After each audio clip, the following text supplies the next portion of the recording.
Saya selalu, orang tanya saya, bagaimana saya uruskan karakter? Saya uruskan hati.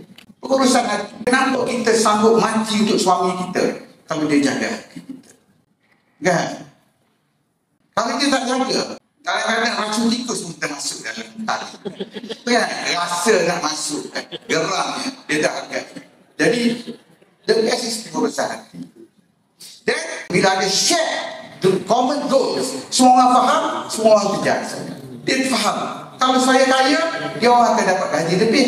Dia akan dapat bonus lebih. Dia boleh naik pangkat. Bila saya tak besar, dia naik pangkat.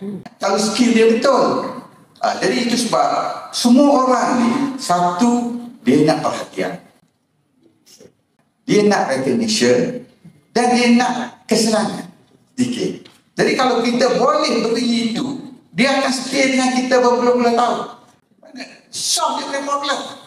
Kan? Because manusia ni paling banyak dalam kepala dia masalah.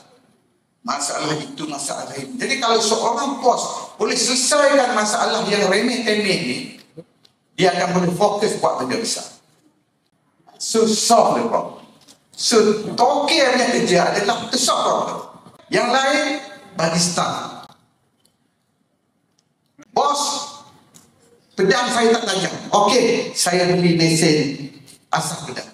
Dia pun tajam, dia pun boleh pergi berperang bagi Melayu. Pasal pisau tajam. Kalau tak, dia pukul sembelih sini orang pun tak boleh. Mana kena ada care. Bila dia care, dia akan sayang kita dengan sendirinya, dia akan sayang pada organisasi.